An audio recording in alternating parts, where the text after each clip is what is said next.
السلام علیکم ورحمۃ اللہ وبرکاتہ۔ عزیز طلباء، آج ہم اپنا لیسن شروع کر رہے ہیں آیت نمبر 49 سے۔ یہاں ایک تھوڑا سا واقعہ اور اس واقعے کے بعد پھر قرآن مجید کا ترجمہ سمجھاتا چلوں گا۔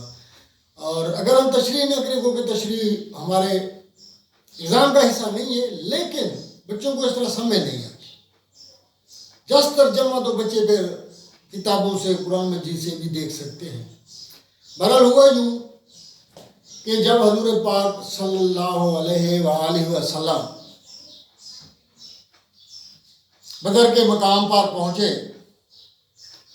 دوسری طرف سے کفار مکہ، ان کی فوج جو ابو جہل کی سرکردگی میں آئی ہوئی تھی، وہ بھی پہنچ چکی تھی فوج۔ حقیقت یہ ہے کہ ہمارے ہاں نہ تو جنگی ساز و سامان تھا، نہ مسلمانوں کی اتنی بڑی تعداد تھی۔ ان کے پاس سب کچھ 1000 سے بھی زیادہ پھر جنگی ساز و سامان بھی تھا۔ وہ ہر لحاظ سے مطمئن تھے کہ آج ہم کافر مسلمانوں کو صفحہ ہستی سے مٹا کر چلے جائیں گے۔ اسی اثنا میں کچھ لوگ ایسے بھی تھے کہ کچھ مدینہ میں ظاہری طور پر تو مسلمان تھے لیکن وہ منافق تھے۔ کچھ ایسے بھی لوگ تھے نئے نئے ایمان لا چکے تھے لیکن تردد میں پڑے ہوئے تھے، وہ بھی ایمانی قوت سے بہرہور نہیں ہو چکے تھے فی الحال اس وقت تک۔ پھر تفسیر ابن کثیر میں یہ بھی لکھا ہوا ہے کہ کچھ قریش کے لوگ تھے اس وقت، یہ صرف اور صرف ایمان تو لا چکے تھے، باقی ان کو کچھ پتہ نہیں تھا۔ بہرحال اسی کیفیت کو دیکھتے ہوئے یہ لوگ مسلمانوں کی حالت کو دیکھ کر مختلف قسم کے تبصرے کرتے تھے۔ پہلی بات تو یہ کہ اتنی چھوٹی جماعت ہے، پھر ان کے پاس اسلحہ نہیں ہے، کوئی جنگی ساز و سامان نہیں ہے، کفار وہاں بڑے بڑے سردار شامل ہیں جنگ میں، پھر ان کے پاس جنگی ساز و سامان بہت زیادہ ہے۔ ابھی ان کو اپنے دین نے دھوکہ دے گا کہ بھائی فرشتے آئیں گے ہماری مدد کریں گے، یا اللہ ہی ہمارا حامی و ناصر ہے۔ کیا یہ تھوڑے سے لوگ اتنے بڑے اور طاقتور لوگوں کے ساتھ مقابلہ کریں گے؟ تو گویا وہ مسلمانوں کا مذاق اڑانے لگے۔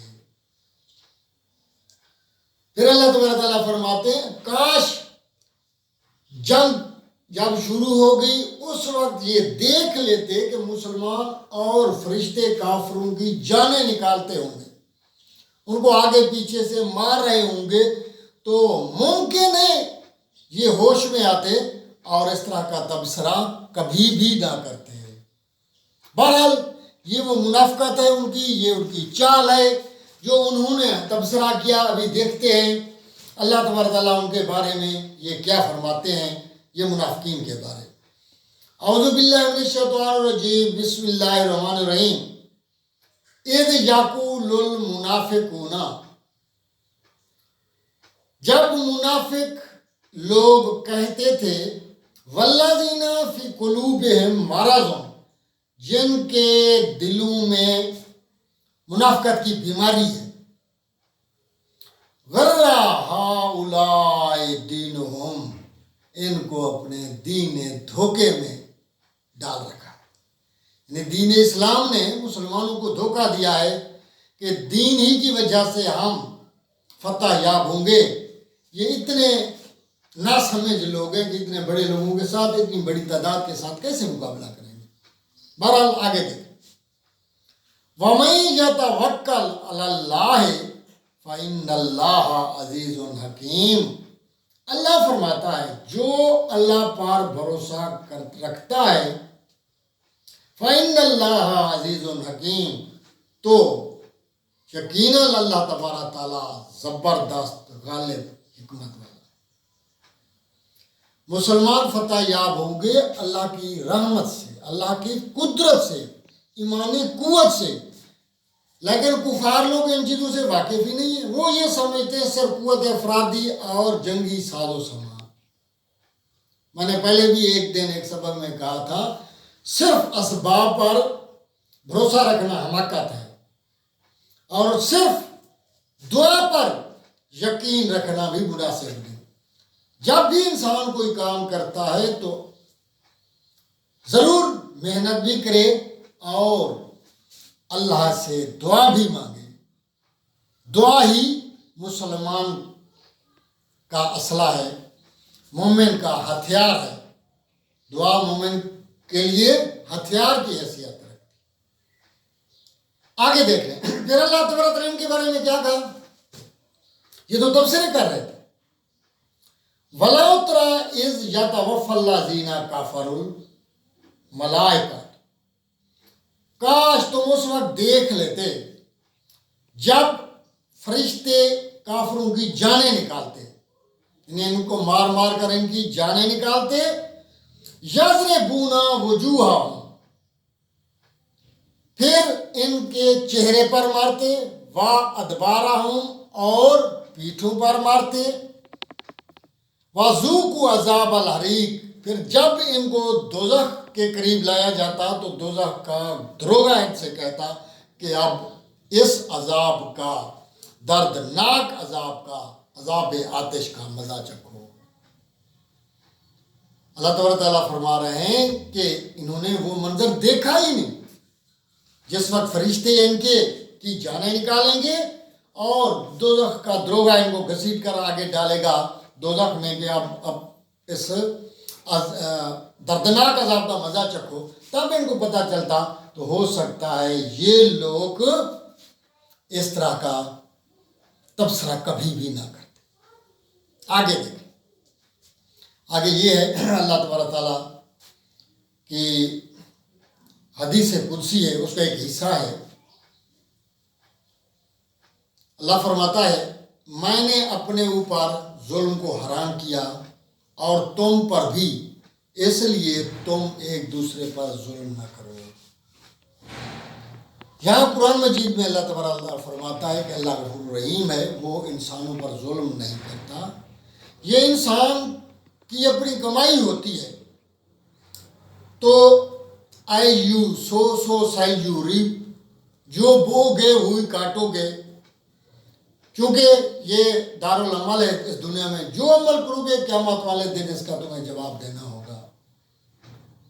اس لحاظ سے اللہ تبارک تعالیٰ خود فرما رہے ہیں ذالک بما قدمت ایدیکم، یہ سب کچھ تمہارے اپنے ہاتھوں کی کمائی ہے جو تم نے آگے بھیجی ہے، یعنی تمہاری اپنی کمائی ہے، نیکیاں کی ہیں یا برائیاں کی ہیں، جو تم نے خود کیا اسی کا تمہیں جواب دینا ہوگا۔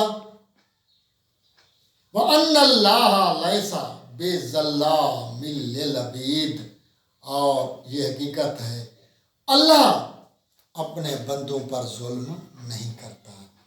اللہ اپنے بندوں پر ظلم نہیں کرتا، یہ تو انسانوں کے اپنے اعمال ہیں، اپنے اعمالوں کی وجہ سے اس کو سزا مل رہی ہے۔ آگے فرعون اور آل فرعون کے بارے میں اللہ فرماتا ہے اللہ تعالیٰ نے بہت سی نعمتیں بھی ان کو دی ہیں، اور حضرت موسیٰ علیہ السلام کے ساتھ انہوں نے بہت مخالفت اور مقابلے بھی کیے لیکن ناکام ہوئے۔ آخر کار یہ سمندر میں ڈبو دیے گئے، غرق ہوئے، اور یہاں اللہ تبارک تعالیٰ صرف اشارتاً بتا رہا ہے کہ یہ لوگ اللہ اور اس کے رسول کی اطاعت نہیں کرتے تھے، اللہ کی آیتوں کو جھٹلاتے تھے، جس کی وجہ سے ان کو سزا ملی ہے، ورنہ اللہ پہلے بتا چکے ہیں اللہ اپنے بندوں پر ظلم نہیں کرتا۔ حدیث نبوی ہے اللہ تبارک تعالیٰ کی محبت ایک بندے سے 70 ماؤں کی محبت سے بھی زیادہ، یعنی ایک ماں اور اسے 70 گنا محبت سے بھی زیادہ اللہ محبت رکھتے ہیں انسانوں کا۔ اللہ تعالیٰ ظلم تو نہیں کرتا، ہمارے اپنے اعمال ہیں۔ سنیے گا، بسم اللہ الرحمن الرحیم۔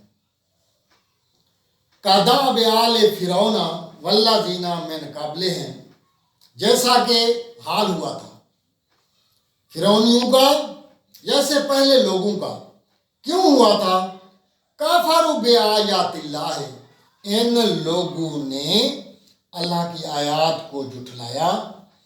فَأَخَذَهُمُ اللَّهُ بِذُنُوبِهِمْ، پھر اللہ تعالیٰ نے ان کو گناہوں کی وجہ سے پکڑ لیا، پھر یہ اپنے گناہوں کی وجہ سے اللہ کی گرفت میں آ گئے۔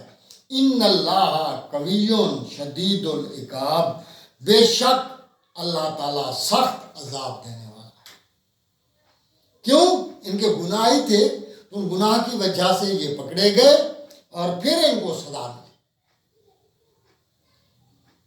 یہاں اگلی آیت اس بارے میں ہے کہ اللہ تبارک تعالیٰ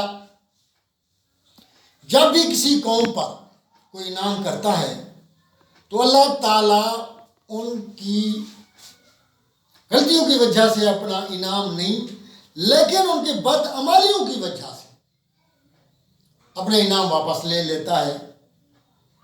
جس طرح من و سلوا کے واقعہ، بنی اسرائیل کو اللہ تبارک تعالیٰ نے بہت زیادہ انعامات سے نوازا تھا، لیکن وہ نافرمانی کرتے بد عملیوں کی وجہ سے اللہ تعالیٰ نے اپنے انعامات واپس لے لیے۔ ایک قرآنی آیت بھی ہے کہ اللہ تعالیٰ انسانوں کی حالت کو اس وقت تک تبدیل نہیں کرتا جب کسی کو خود تبدیل کرنے کا جذبہ نہ۔ مولانا ظفر علی خان کا یہ شعر بھی اسی طرح ہے، خدا نے آج تک اس قوم کی حالت نہ بدلی، نہ ہو خیال جس کو اپنی حالت آپ بدل لیں۔ یہاں میں چونکہ اردو کا بھی ٹیچر ہوں، یہاں یہ بتاتا چلوں کہ یہ علامہ اقبال کا شعر نہیں ہے۔ عام طور پر مشہور ہے کہ لوگ کہتے ہیں علامہ اقبال کا ہے، یہ مولانا ظفر علی خان کا شعر۔ اس بارے میں اللہ فرما رہے ہیں، سنیے گا، بسم اللہ الرحمن الرحیم۔ ذالک بان اللہ لم یکن مغیرا نعمتا انعمہا علی قوم، اللہ تعالیٰ نے جس قوم پر کوئی انعام کیا ہو تو وہ انعام تبدیل نہیں کرتا، حتی یغیروا ما بانفسہم، یہاں تک وہ لوگ اپنے دل سے خود تبدیل نہ کریں۔ وَأَنَّ اللَّهَ سَمِيعٌ عَلِيمٌ، بے شک اللہ تعالیٰ سننے والا، علم والا ہے۔ پھر فرعونیوں کی حالت کے بارے میں اللہ فرما رہے ہیں، کَذَّبَ آلُ فِرْعَوْنَ وَالَّذِينَ مِن قَبْلِهِمْ كَذَّبُوا بِآيَاتِ رَبِّهِمْ، جس طرح فرعونیوں یا اس سے آل فرعون یا اس سے پہلے لوگوں کا حال ہوا تھا، کیونکہ انہوں نے اللہ کی آیات کو جھٹلایا۔ فَأَهْلَكْنَاهُمْ، بس ہم نے ان کو ہلاک کر دیا، بے ذنوب ان کو اپنے گناہوں کی وجہ سے ہم نے ان کو ہلاک کر دیا۔ وَأَغْرَقْنَا آلَ فِرْعَوْنَ، اور آل فرعون کو ہم نے غرق کر دیا، پانی میں ڈبو دیا۔ وَكُلٌّ كَانُوا ظَالِمِينَ، یہ سب کے سب بڑے ظالم تھے، یہ سارے کے سارے لوگ بڑے ظالم تھے۔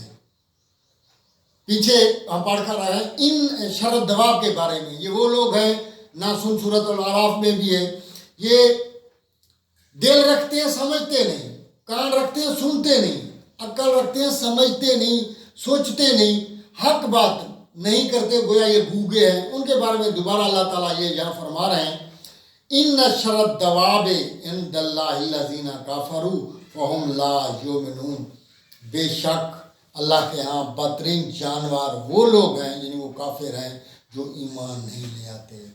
حالانکہ انسان پھر بھی ان میں انسانیت ہی نہیں ہے، اللہ تعالیٰ نے ان کو بدترین جانور سے تشبیہ دی ہے۔ ویسے بھی آمین سوشل اینیمل، انسان معاشی حیوان ہے، معاشرتی حیوان ہے، اور معاشرے میں رہتے ہوئے لیکن عقل کی بنیاد پر اللہ تعالیٰ نے اس کو اشرف المخلوقات کا درجہ دیا۔ اس کے ساتھ ساتھ یہ تو وہاں سے بھی گئے گزرے ہوئے تھے، بدترین جانوروں کی تشبیہ دے کر اللہ تعالیٰ نے ان کو بتایا کہ یہ وہ لوگ ہیں جو بالکل ایمان لانے کے لیے ان میں نہ جذبہ ہے، نہ شوق ہے، نہ ایمان لاتے ہیں۔ حضرت طلباء، آج کا جو ہمارا سبق تھا یہیں تک تھا، انشاءاللہ اگلے سبق تک انتظار کیجیے گا، زندگی رہے تو ضرور ملیں گے۔ ہمارے چینل کو سبسکرائب کرنا نہ بھولیے گا۔ اس وقت تک اجازت دیجیے گا، اللہ حافظ۔